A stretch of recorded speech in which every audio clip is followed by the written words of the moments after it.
Good morning friends, welcome back to my channel, welcome back to Saikat day out. Saikat day আউটের ঝকঝকে তকতকে নতুন blog নিয়ে আমি সৈকত। যদিও দিনটা ঝকঝকে তকতকে নয়, তোমরা দেখতে পাচ্ছ অলরেডি বৃষ্টি হচ্ছে এবং পল্লী স্ট্রিট চিত্রটা তোমরা এই দেখো। আমাদের পাড়ায় পুরো জল, পুরো পাড়া ডুবে গেছে এবং বাড়িও ডুবে গেছে নিচতলা। তো আমি এখন ঘরে তো বসে থাকলে হবে না, বাজারে জিনিসপত্র আনতে হবে, তার জন্য বাজারে যাচ্ছি। তো দেখতেই পাচ্ছ খুব দুটো দিন ধরে জলের মধ্যে বসে আছি, একদম ভালো লাগছে না। আর সবচেয়ে বড় কথা, জলটা বেরোনো, যদিও কালকে থেকে জল অনেকটা কমেছে। আর দেখা যাক আজকের দিনের মধ্যে জল কতটা নামে। তো সঙ্গে থাকো, দেখতে থাকো সৈকত। এই যে এখন দেখতে পাচ্ছ বারোয়ারির সামনে এসেছি। বারোয়ারিতে মা দুর্গা এবং জগদ্ধাত্রী তৈরি হচ্ছে। তো আমি প্রায় অনেকটাই চলে এসেছি। ও আচ্ছা আচ্ছা, এই যে উপর থেকে গোল হাত দেখাচ্ছে।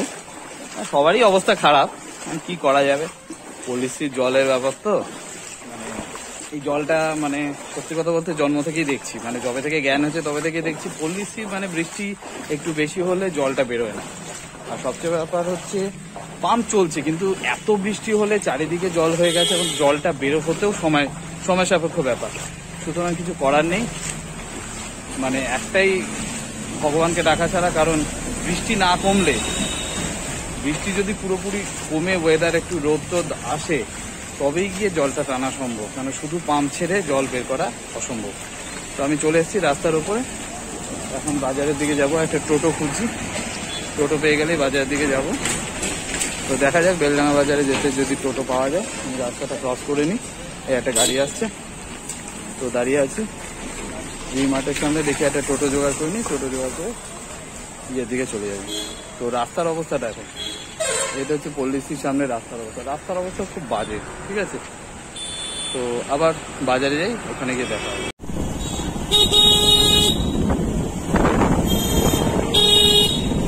হ্যালো গাইস, বাজার হয়ে গেছে। এখন দুপুরের লাঞ্চের খাবারের সন্ধানে বেরিয়ে পড়েছি। আমরা এখন করেছি আনন্দতলা বানেশ্বরীর কাছে। আমার জন্য মুক্ত আছে, মুক্ত বাইকে করে যাচ্ছি। এখন দেখা যাক লাঞ্চের কি অ্যারেঞ্জমেন্ট হয় আজকে দুপুরে। জলের আপডেট তো তোমাদের দিলাম, এখন চাই দোকানে গিয়ে লাঞ্চের আপডেটটা কি পাই, দিয়ে তোমাদের আবার জানাচ্ছি।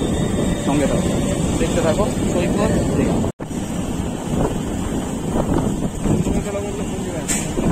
আর একটু একটা আপডেট দিই। এইমাত্র আনন্দময়তলা বালাকেশ্বরী ওখানে যে A to Z রেস্টুরেন্টে যেটা যাচ্ছিলাম, সেই রেস্টুরেন্টটা বন্ধ আছে।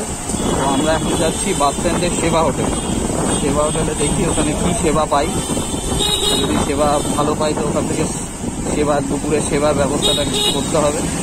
তো যদি ওখানে হয়ে যায় তো ভালো, আর নাহলে আবার আমাদের কৃষ্ণনগর মেন টাউনের মধ্যে যেতে হবে। তো যাই, ওখানে গিয়ে আবার কথা হবে। এই যে দাদা, এই যে দেখুন সেবা হোটেলে আজকে খাবার নিতে এসছে, ঠিক আছে। তো জানি না খাবারটা কিরকম কোয়ালিটি বা খাবার কি। তো যেটা আমি ভেজ মিল বলছিলাম, ভেজ মিলই নেবো, কারণ আজকে শনিবার। আর এই আমার সাথে অমর্থ আছে, খাবার নিয়ে নিচ্ছি। কিন্তু যেটা ভেজ মিল, ওরা প্রথমে বললো পনির হবে, কিন্তু একটু ওয়েট করতে হবে। তারপর দেখছি পনির আসছে না। তো পরে জিজ্ঞেস করলাম, পনিরটা বলছে আধা ঘন্টা, ঠিক আছে। তো বললাম তরকারি কী দিয়েছেন, বলছে লাউ বড়ির তরকারি, আর কোনো তরকারি নেই। 1 প্লেট তরকারি 35 টাকা করে প্লেট। ঠিক আছে, সবই ঠিক আছে, যা দাম নিয়েছে সেই অনুযায়ী খুশি আছে। তো প্রবলেমটা কিছুই হয়নি।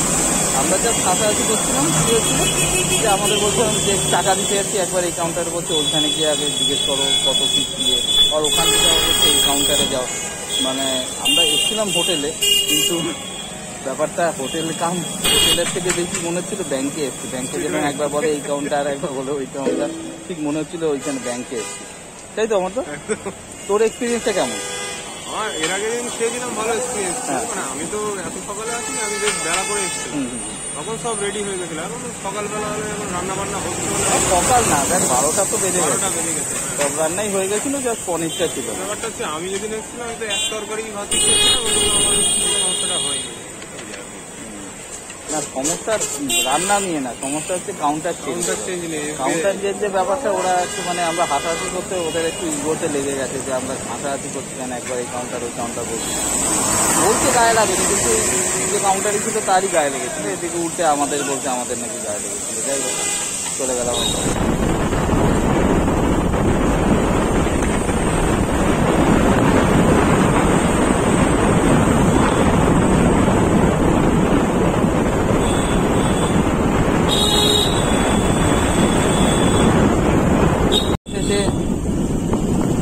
আরেকটা ফাঁদের হোটেলে গেলাম এবং সেখান থেকে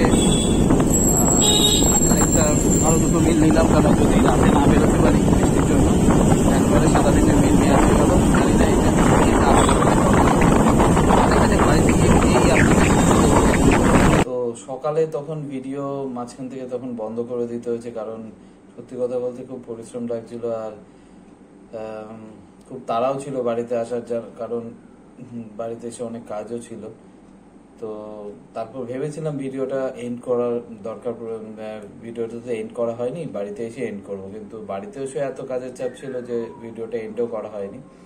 তো আজকের ভিডিওটা যতটা পারলাম আমাদের পাড়ার বা জলের যে সমস্ত চিত্রগুলো বা এগুলো দেখিয়েছি, বা আজকে সারাদিন কি মানে সকালে পরে মানে জল ডিঙিয়ে বেরিয়ে কি করলাম না করলাম সেগুলো তোমাদের দেখালাম, তোমাদের সাথে শেয়ার করলাম। তো বেসিক্যালি ব্যাপারটা হয় যে পল্লীশ্রীর জলটা মানে আমাদের মানে আদি অনন্তকাল ধরে এই জলটা এখানে স্ট্যাগ হয়ে থাকে, জলটা বেরোয় না। মানে বৃষ্টি তো হয়েছে সেটা মানে সবাই জানে, সবাই দেখছে, এবং বৃষ্টি সারা কৃষ্ণনগর জুড়ে হয়েছে, কিন্তু কৃষ্ণনগরে বেশ কিছু জায়গা যেরকম পোস্ট অফিসের মোড় মানে চ্যালেঞ্জ মোড়টা, এই মানে আপনার ইয়ের চ্যালেঞ্জ মোড়ের ওই সাইডটা, তারপর বুড়িমা চাষাপাড়ার মোড়টা, তারপর কাঁঠালপোতা, এরকম বেশ কিছু জায়গা, তারপর শক্তিনগরের ওই দিকটা, তারপর বিজয়লাল কলেজের ওই দিকটা, তারপর আমাদের পল্লীশ্রী, অরবিন্দ রোড, এরকম বেশ কিছু জায়গা আছে যে সমস্ত জায়গাগুলোতে অতিরিক্ত বৃষ্টি হলে বা অল্প বৃষ্টিতে জলটা জমে যায়, এবং জলটা নিকাশি ব্যবস্থা কিছু প্রবলেমের জন্য মানে ড্রেনেজ সিস্টেমটা অতটা মানে ভালো আছে, কিন্তু চারিদিককার জলটা যখন জমে যায় তখন জলটা বেরোনোর রাস্তাটাও, কারণ আমাদের অঞ্জনা খালটাও খুব ভালো মানে ড্রেনেজ, অঞ্জনা খালটা ড্র্যাগ করা খুব ভালো মতন মানে ড্রেনেজ সিস্টেমটা ভালো না, এবং অঞ্জনা খাল দিয়ে জলটা যেহেতু পলি জমে জমে জমে অঞ্জনা খালটাও দিয়ে যেখান দিয়ে আমাদের জলটা পাস আউট হয় আর কি, পল্লীশ্রীর জল বিজয়লাল কলেজের ওখান দিয়ে, সেই জন্য ব্যাপারটা হচ্ছে কি জলটা বেরোতে পারে না ঠিক মতো, যার জন্য পল্লীশ্রীর জলটা অনেকদিন ধরে জমে থাকে। তো যথারীতি জল আমাদের প্রত্যেক বছর জমে, যেরকম যেটা হয় অনেক খুব বৃষ্টি হলে রাস্তায় জল জমে, কিন্তু অনেক দিন পর আবার মানে আমি লাস্ট জল কবে জমেছে ঠিক মানে ঘরে ঢুকেছে ঠিক মনে করতে পারছি না এই মধ্যে, অনেকদিন পর আমাদের বাড়ির ভেতর আবার জল এতটা পরিমাণ ঢুকলো। তো এখনো যদিও জল আছে বাড়ির ভেতর, কিন্তু জলটা অনেকটাই নেমে গেছে। তো কালকে তো আবার জল সব লোক দিয়ে সব ঘরদোর পরিষ্কার করাতে হবে। তো সারাদিন খুব পরিশ্রম যাচ্ছে, হয়তো মনে হচ্ছে বাড়িতে থাকছি, আজকে তো কাজেও বেরোতে হচ্ছে, কেন সত্যি কথা বলতে দুদিন এরকম বসে থাকলেও চলবে না, কাজেও বেরোতে হবে। আজকে সকালেও গিয়েছিলাম, তোমাদের ভিডিওতে দেখালাম কাজে, তো বিকেলেও গিয়েছিলাম সন্ধ্যের সময়। তো যথারীতি তার মধ্যে থেকেও জল পরিষ্কার করা, খাবার নিয়ে আসা, বাজার হাট করা, সবই করতে হচ্ছে। আর সবচেয়ে বড় প্রবলেম যেটা সবচেয়ে বড় প্রবলেম আমাদের, যেহেতু পুকুর পাড়ের ধারে বাড়ি, সেহেতু খুব সাপকোপের উপদ্রব হয়, এটা একটা মস্ত বড় প্রবলেম। আর আমাদের বাড়িতে সাপকোপ ঢোকার ব্যাপারটা খুবই হয়, মানে ঘরের ভেতর সাপকোপ ঢুকে যায়। তো এবারও সেই টেনশনটা ছিল যে কোথায় আবার চারিদিকে জলের জন্য কোথায় আবার সাপ টাপ ঢুকে না থাকে, যার জন্য বাড়ির চারিপাশে কার্বলিক অ্যাসিডও দিয়ে দেওয়া হয়েছে। কিন্তু মেন প্রবলেমটা হচ্ছে যদি ঢুকে থাকে তখন তো বুঝতেও পারবো না। তো এই একটা প্রবলেম, পুকুর পাড়ের ধারে বাড়ি হলে এই একটা প্রবলেম থাকে। তো টেনশনটা কাজ করছে কদিন ধরে, মন মেজাজও ভালো নেই এই জল ঢোকার পরে। তারপর সবচেয়ে বড় কথা হচ্ছে মারও শরীরটা ভালো নেই, মাকেও মাঝে মাঝে শরীরে প্রবলেম হয়, মাও বেশি পরিশ্রম করতে পারে না যেরকম, যার জন্য খাবারগুলো বাইরে থেকে আনানো হচ্ছে। তো ওভারঅল সবকিছু মিলিয়ে মিশিয়ে চলছে। তো তার কিছু মানে জল ঢুকলে কি পরিস্থিতি হয় সেটাই খানিকটা তোমাদের সামনে তুলে ধরলাম, যতটা পারলাম তুলে ধরলাম, কারণ এর বেশি আর মানে করার মতন মানসিকতাও নেই সত্যি কথা বলতে। তো আজকের এই ভিডিওটা দেখে যদি তোমরা মানে পল্লীশ্রীর বর্তমান চিত্রটা এবং জল ঢুকলে কি পরিস্থিতি হয় সেটা তোমরা অনেকটাই, যারা কৃষ্ণনগরবাসী আছো, যারা কৃষ্ণনগর থেকে আমার ব্লগটা দেখছো তারা অনেকেই জানো পল্লীশ্রীর জলের ব্যাপারে, কিন্তু আমার কৃষ্ণনগর বাইরে যারা ভিউয়ার্স আছো তাদের জন্য এটা নতুন হবে এবং তারা আশা করি এটা দেখে বুঝতে পারবে যে কি ধরনের পরিস্থিতির মধ্যে আমরা পড়ি প্রত্যেক বছর বৃষ্টির জল ঢুকে বন্যা হলে।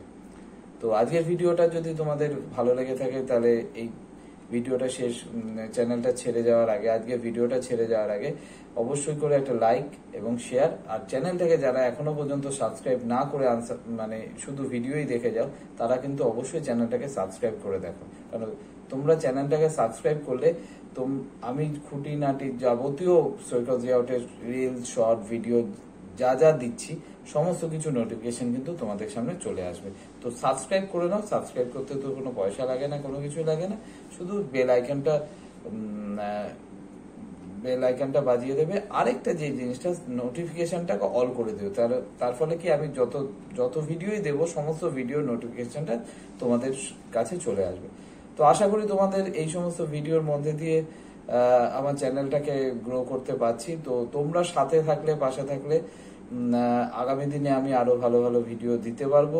তো জলের ভিডিও সত্যি কথা বলতে সেই মানসিকতা ছিল না, কিন্তু অনেকেই বলে যে পলিসি কি ধরনের জল হয়, কি ধরনের, তার জন্য মাথায় এলো যে একটা কন্টেন্ট করি পলিসির এই জলের ভিডিও, বা কি ধরনের জলের পরিস্থিতির মধ্যে আমরা প্রত্যেকবার পড়ি, কি ধরনের অসুবিধার সম্মুখীন আমাদের হতে হয়, যেটা আমার যারা ভিউয়ার্স আছে তাদের দেখানোর উচিত বলে আমার মনে হলো, তাই জন্য এই ভিডিওটা করলাম। দেখো, আর একটা জিনিস হচ্ছে, আগামী দিনে যেহেতু পুজো চলে আসছে, খুব শিগগিরই পুজো আসছে, দুর্গাপুজো বাঙালির শ্রেষ্ঠ উৎসব। তো দুর্গাপুজোকে নিয়েও কিন্তু আমার কিছু কিছু ভিডিও এবার আসতে চলবে। এবার দুর্গাপুজোর যে প্রত্যেক বছর যে মৃৎশিল্পের বাড়িতে যে আমরা যে দুর্গাপুজোর যে মৃৎশিল্পীরা কিভাবে ঠাকুর প্রতিমা তৈরি করে, কৃষ্ণনগরের মৃৎশিল্পীরা, সেইগুলো ভিডিও যেরকম আমি প্রত্যেক বছর পাবলিশ করি আমার চ্যানেলে, এই বছরও দেব। তার আগে ইচ্ছা আছে, জানি না কতদূর সাকসেসফুল, কারণ ওয়েদার যা হচ্ছে তাতে যাওয়া হবে কি হবে না এখনো বলতে পারছি না। সামনের সোমবার, আগামী যে সোমবার আছে, এই আগামী সোমবার ইচ্ছা আছে যে শিবনিবাস কৃষ্ণনগরে, বলেছিলাম তোমাদের শিবনিবাসের ভিডিও দেওয়ার, যদি পসিবল হয় তো শিবনিবাসের একটা ভিডিও তোমরা পাবে। তো আজকের মতন এখানেই থাক, অনেক রাত হয়েছে, এবার কাজ করতে হবে। তো আজকের ভিডিওটা ছেড়ে যাওয়ার আগে কিন্তু অবশ্যই ভিডিওটাকে বেশি বেশি করে শেয়ার করো। আশা করি সৈকত জিয়াউট তোমাদের আগামী দিনে আরো ভালো ভালো ভিডিও দিতে পারবে। এই চ্যানেল থেকে আমি অনেক ভালো ভালো ভিডিও দেবো। আরেকটা জিনিস, আমি কিন্তু ফেসবুকে এখন খুব অ্যাক্টিভলি অনেক রিলস ভিডিও এবং শর্ট ভিডিও দিচ্ছি। তোমরা ফেসবুকে আমাকে ফলো আপ করতে পারো। আমার ফেসবুকের প্রোফাইলের নাম হচ্ছে সৈকত রয়। তো ওইখানে গিয়ে, ফেসবুক এটা প্রফেশনাল প্রোফাইল হয়ে গেছে, ওখানে গিয়ে তোমরা আবার ভিডিও, রিলস সমস্ত কিছু দেখতে পারবে। আর ইনস্টাগ্রামে আমি একটু অ্যাক্টিভ হয়েছি, যদিও ইনস্টাগ্রামটা অতটা বেশি করতে পারি না, তবে ইনস্টাগ্রামেও ভিডিও, রিলস অনেক কিছু তোমরা পাবে।